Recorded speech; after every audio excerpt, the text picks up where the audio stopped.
Okay, so there's been a lot of talk this week about Palantir, and Tim Dillon kind of spilled the tea, claiming that Palantir is buying people. Have not one reservation about what's going on over there. I'm not saying you have to feel one way or another way, but if you don't have any if you have no reservations about what's happening with all these kids getting killed, I don't know, I can't trust you. If you don't have any reservations about Palantir taking everyone's information, I don't know. I don't know if I can trust you. I think they're buying people left and right. This is my guess. They try to buy me. My pussy costs a lot of money. I get invited to these dinners. I don't go. I've been invited to Thiel's house multiple times for dinner. I don't go. It's no shade at them or whatever, you know? The reason I don't go like is I remember one dinner, they're like, we'd like to discuss the media.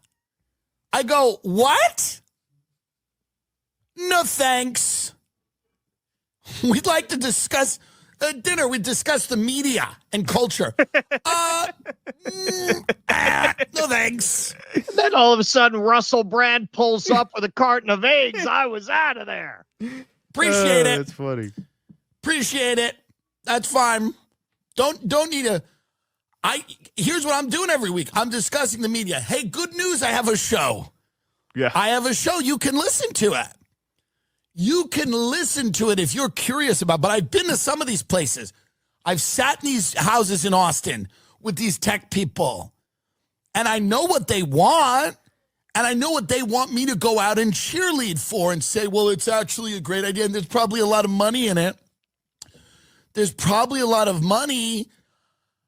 And I just can't do it. It's not because I'm some great moral I wouldn't be good at it. I'd be terrible at coming on here going, well, the good thing about the list. Well, no, if you actually think about the list this way, all my people that listen every week go, what the fuck happened to him? What the fuck happened to him? So my prediction, and I don't want to name names because I don't know, but my prediction is you're going to see a lot of people over the next 6 months start thinking this list's a great idea. They're going to start telling you how great this is and how it's about terrorism. That's that'll start going, well, it's a terror. Have you heard? It's terrorism going to. Oh, who could he be impersonating there? That was a whole lot of truth. So this is what's becoming increasingly clear. And I think we're going to pretty well prove it in this segment. All right. So the whole Joe Rogan, Matt Walsh, conservative commentator thing, just like Trump, it's doing the same thing as the liberal media that you supposedly defeated with this media. They're doing the same thing with the same ends. They're just coming at it from a different angle. What Tim Dillon is saying there, yeah, all of a sudden they're talking about these things as a good idea, and there's probably a lot of money in it. Look, we uniquely can't show Joe Rogan clips, and I personally believe, because I think this is when it started, it's when we called him out on his Mark Andreessen interview. And that's not the only interview like that he's done. But when you go and you bring a fucking criminal who literally bankrupts old ladies of their life savings for lunch money, and you just pump him up when he starts making these completely outlandish claims about the Consumer Financial Protection Bureau, and you just gush like a schoolgirl when he says, yeah, no, they just debank people with the wrong politics. Really? Yeah. Come on, man. Come on. You got a responsibility to your fucking audience. I'm sorry you do. And saying you're a pothead moron, that's not, I'm sorry, that doesn't wash. That's not an excuse. Now, I don't think it's necessarily at his level of the game what Dillon's saying. I don't think they're offering him a check. I think they're offering him protection from the liberal class that came after him. It's one wing of the oligarchy offering protection from the other wing of the oligarchy. Can you be the world's most popular podcaster and tell all of these people to go fuck themselves without them taking you down? I don't think so. Probably not. and I think he knows that too. But if you are just an audience person, you cannot trust somebody who would platform people like that and gush over the nonsense that they spill in that way. And if the price for saying that is we have to go audio only with Joe Rogan, so be it. But if you want to see evidence that people that you might like or trust within that conservative media ecosystem do this came out a couple months ago. Sugary soda industry's covert influencer campaign falls apart. This was one campaign that came out, but you got to wonder how many didn't. This was, part of RFK's Maha campaign, is to get all this sugar out of the soft drinks. Clown World, Eric Doherty, Ian Miles Chong, not Jerome Powell, all of these MAGA influencer accounts for just $1,000, man. Unlike Tim Dillon, their pussies are not expensive, apparently. Right. Their pussies are very cheap. And if you look at the emails, because actually this was Nick Sorter, I think, who uncovered this. If you look at the emails, like, they didn't even ask any questions. It's just like some organization offered them $1,000. They're like, sure. Yeah, sure. Yeah. So if it's that easy to buy their words, this is the one that got outed. How much of what they say is bought and paid for if it was that easy and they asked no questions about it for $1,000? For $1,000, man. Wow. Okay, so that's one example. I'm going to show you an example later that our friend Mad Crab uncovered that might surprise you.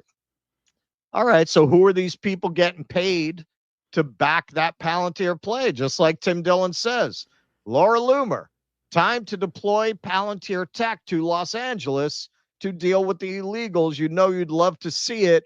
You're lying if you say you wouldn't. No, I'm not. No, I'm not. I wouldn't love to see it, and I'm not lying. And she followed up because she got a lot of pushback on this. I don't care. I would say it again. I don't care if Palantir Tech surveils jihadis and illegals. I want all of them out of my country. Do you really think we are going to mass deport 65 million people without advanced technology? I thought it was 20. Are you that naive? Yeah. 65. It's going to go. She's a girl can dream. No people left by the time they're done. Yeah. Remove every single one. So now, as I say, she is getting some pushback even from MAGA. Selling the fantasy of deporting 20% of the country just to push Palantir surveillance on MAGA. Exactly. This isn't about illegals. It's about conditioning you to cheer while they build the cage before slamming the door behind you. Hear, hear. Jason Bassler. No, I'm not falling for the Elon Trump circus. No, I'm not biting on the LA ICE outrage bait. I'm still here talking about Palantir because that's the story they're desperate to distract you from. Well said. Ian Carroll. So many right-wingers spending their day arguing that Palantir conducting mass surveillance on Americans is good. They've somehow tricked you into advocating for the Patriot Act 2.0. The Patriot Act was only ever going to target terrorists. How long did that last? Think. Now, Ian Carroll's not prepared as of yet to ascribe a profit motive. But here's Alex Jones, who, given that he's been sued to within an inch of his life and beyond, certainly has a financial incentive to stay on the good side of his patrons. Here's what he had to say about Palantir, and it kind of seems to conform to what Tim Dillon predicts here about how some people are going to conduct themselves. Palantir is tiny. Yeah, it's running Israel's AI that's running around killing people. All this stuff is there. My point is that all this hype about Palantir comes out of the Young Turks and out of the New York Times, and I see almost everybody in Patriot media spending half their time on Palantir. Hang on. Which is it, Alex? It's coming from the New York Times and the Young Turks, but half of Patriot media is talking about it. So which is, oh, I see. Patriot media people who absolutely despise the New York Times and the Young Turks, they're just stupid. Is that what you're saying? Are you saying the people in Patriot Media are stupid and are being led down the primrose path by these lib media outlets? It's all just a lib conspiracy. Palantir's it's a pisher. It's a pisher. They're nothing.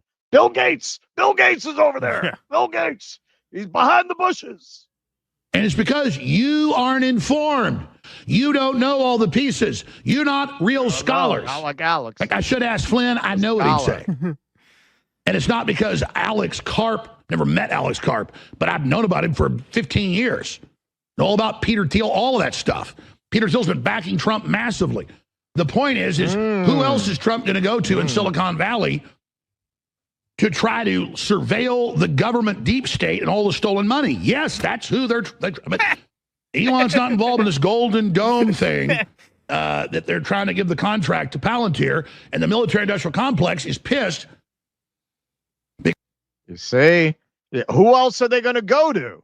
You see, Palantir is actually the good guys because they're not one of these military contractors that are wasting all the money that Doge is trying to find. So you got to bring in Palantir because they're the white hats, because they're not insiders, they're outsiders, even though they're a CIA creation, as we'll see from Whitney Webb explaining the origins of Palantir. They're the good guys. They're going to come and expose them. And that's why they want you to hate Palantir, because Palantir is just about to expose the military-industrial complex. The best is yet to come, though. Because Palantir is the Johnny come lately. I'm saying no. Why you hear Palantir, Palantir, Palantir, Palantir, Palantir, Palantir, Palantir, Palantir, Palantir, Palantir, Palantir, Palantir. Trying to make a living. Because you're being led around by the nose by the big globalist Got bills AI to pay. systems that are mad that Trump's trying to bring in Palantir more. Look, in hindsight, it probably wasn't the best idea to try to profit off a school shooting. But that's where we are, folks. And I offer I owe about $790 billion to the families. Yes. So do me a favor, stop asking me about Palantir. And Nick Sorter, fuck you, man. Fuck you. Do you know what they made me do at Bohemian Grove after that interview? Yeah. Nothing I can talk about on the air, Yeah. brother. Yeah. Okay, so Whitney here explains what Palantir actually is. In 2009, the top engineers at Palantir say they made over 200 visits to CIA headquarters in Langley, Virginia, Over where the 200 CIA directly visits. guided and tweaked, their software products, which are now used by intelligence agencies around the world, as well as healthcare agencies. The HHS and CDC in the U.S. use Palantir, so does the UK's NHS, and it's expanded really throughout the world. What is really arguably a CIA front company, as I've written in past reports on Palantir, the reason, or rather what Alex Karp and Peter Thiel were interested in doing when they created Palantir was essentially privatizing the Total Information Awareness Program that had just been defunded by Congress. Total information awareness is sort of an outgrowth of the Reagan-Bush era of domestic surveillance, schemes, some of which came up during the Iran-Contra proceedings and are linked to things like the continuity of government protocols and the main core database, which are efforts to sort of label people, label domestic dissidents as subversives, based on their online activity. And of course, in the 80s, it was based on other metrics, but now it's your online activity. So whatever data the NSA, for example, hoovers up about you, Palantir decides whether you're deemed subversive or not. And given the continuity of government protocols, which are still on the books, if the US government decides to invoke those, which can be under very vague circumstances, these people labeled subversives by Palantirs could have their constitutional rights suspended if those protocols are ever invoked. So Palantir's role in that, as far as the national security state goes, very intimately involved in Ukrainian military operations during the Ukraine-Russian conflict that's, of course, still ongoing, and are now playing an outsized role in Israel's war on Gaza, which is, as I'm sure Mint Press viewers know, is using AI to mass murder entire families. And Palantir is openly a big part of that, and they're very proud of that. And even when Peter Thiel was asked about that quite recently, he said his bias was to defer to Israel as it relates to the use of AI, this AI-powered war machine that's, committing genocide in the Gaza Strip. Okay. So she's written quite a lot about this. You could say her life's work is really exposing the figures like Peter Thiel, like Elon Musk, like Reid Hoffman, who make up the group collectively known as the PayPal Mafia, because they were all early investors and partners in PayPal, many of whom still wield enormous influence in Silicon Valley. Basically, what she has laid out is that the CIA, because they defunded the TIA, they had to subcontract out that kind of surveillance and data collection in a way that wouldn't be overseen by Congress. Palantir was the company that developed, alongside CIA guidance, according to Whitney, to do what the CIA couldn't do after Congress decided to shut down the TIA. So they just continued it in a private form where they wouldn't be subject to any constitutional restrictions. By anyone's estimation, calling Palantir a tiny company you don't have to worry about, that's kind of irrelevant. Who bought Alex Jones? Yeah, it's a I'm joke. sorry, man. Alex Jones was always a clown, a carnival barker, a performer. People want to point at, he was right about this. Yo, man, you're on a mic 6 hours straight. You're going to be right about some shit. How much was he wrong about? How about that? Why don't you He take just a look at ranted that? 4 months ago. We showed this on the last show, but they'll never drive a wedge between Trump and Elon. That's not going to happen. Well, Right. you're wrong about Yeah. that, right? Yeah, exactly. Stop clock, right time twice a day. But whatever you think about his past work from 20 years ago, that, you can litigate that aside. Clearly, he is bought and paid for. To be sitting there trying to deflect attention from Palantir so insistently. And if you really want to see it, watch the look on his face during that Nick Sorter interview. We did a segment on it that's up. Watch it. Fuentes, The man, Nick Fuentes, yeah. Nick Fuentes, sorry. Yeah. He's having a complete meltdown. You can see his face trying to figure out how to get back control of this interview that's just gone off the rails in ways that could wind up costing him a lot of money. Now, this video went around. The people made quite a lot of all of these anchors from all these different news stations around the country, all reading from the same script. And it was very revealing. I was very glad to see that get the attention it got. I hope people are going to give the same attention to the next exhibit I'm going to show you after the video, but let's revisit that video. Greatest responsibility is to serve our Treasure Valley communities, the El Paso, Las Cruces communities, Eastern Iowa communities, Mid-Michigan communities. We are extremely proud of the quality, balanced journalism that CBS 4 News produces. But we are concerned about the trouble and trend of irresponsible, one-sided news stories plaguing our country. The sharing of biased and false news has become all too common on social media. More alarming, some media outlets publishing things they simply aren't true without checking facts first. Unfortunately, some members of the media use their platforms to push their own personal bias and agenda to control exactly what people think. And this is extremely dangerous to our democracy. Okay, right. Yeah, creepy, man. Really creepy. It's a good thing we beat those people. And now the conservative media, the conservative podcasters, the anti-woke people who have displaced them, man, they wouldn't lie to you. Those soda guys notwithstanding, nobody else does anything like that. Well, maybe Alex Jones, but nobody else does anything like that. Oh, well, let's take a look. Shout out to Mad Crab, who put this together. The MAGA Narrative Network. Matt Walsh. Ban all third world immigration, legal or illegal. There should be a moratorium on all immigration from the third world. We've reached our capacity. We cannot be the world's soup kitchen anymore. Charlie Kirk. It's time to ban third world immigration, legal or illegal. We've reached our limit and we have a huge cultural, educational, housing, financial, and essential services problem to fix now because of it. We need a net zero immigration moratorium with a ban on all third worlders.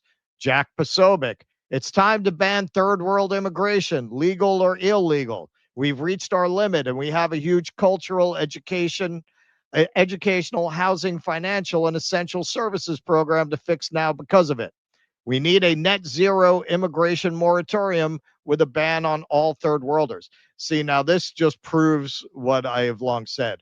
Matt Walsh is one of the smarter, more talented people in this space because he just took the cut and paste of the first couple lines and then put his own spin on it so that he wouldn't exactly be copying what they told him to put up.